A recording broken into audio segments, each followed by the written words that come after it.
Hi, First Tee parents. Tyler Smeese here, Executive Director of First Tee West Michigan. Thanks for signing up for Play 9. I want to give you some details. First, to mentors, please arrive 15 minutes before your tee time so you're available to greet your players and their parents. Please meet at the described spot. We have multiple locations doing Play 9, so we will describe where you should meet in the text.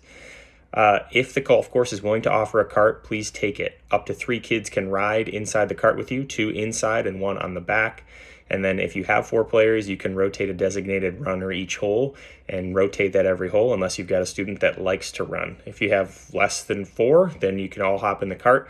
If the cart is not available, you can walk. And each kid needs to be able to walk to be able to play.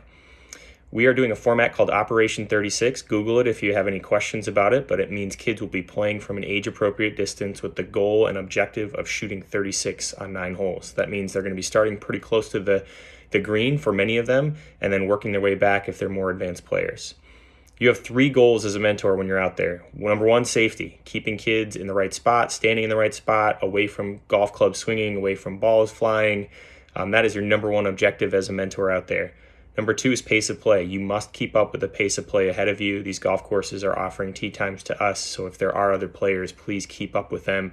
You have to keep up with them. If you have to skip a hole, you skip a hole. Finally, make sure you're keeping accurate score. My preference is to do some tally marks. That's the best way to do it, in my opinion. Keep some tally marks on the scorecard, but because that number needs to be 36, it's important that you keep track of score so kids can see their progress towards that number 36. If a student is inaccurately scoring multiple times, please inform us and let us know, and let the parent know at the end of the round. We want to nip that in the bud. We want to make sure kids are counting accurately. Sometimes there are mistakes made, but if it's a trend, make sure you nip it in the bud. Do not be scared to tell a student that you need to count correctly, or the parent that they need to count correctly. If a student is misbehaving or not listening to you as a mentor, please let us know so we can handle that after the round. This is a privilege to be able to do this 9-hole opportunity. Kids do not have to keep coming. If they're not behaving themselves, they can be taken off the list of invites.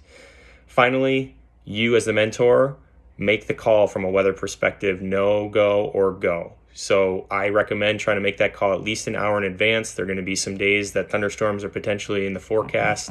Our general rule is if it's less than 50% chance, we're going to probably go for class. But if you don't feel comfortable with it, you can cancel with your group text and let everyone know, hey, we're not going to be playing today. But try to do so 60 minutes before your tee time. Finally, if you can, text your families on the way out if you're on the last hole so they can kind of be known that you're coming soon. And your last step will actually be to fill out your child's scores into a Google form that we will send you in that text message. Please do this so we are putting them at the appropriate distance level the next time they come out and play. That's all your information as a mentor. Hopefully you have a great time, and we look forward to seeing you out. Thanks. Bye.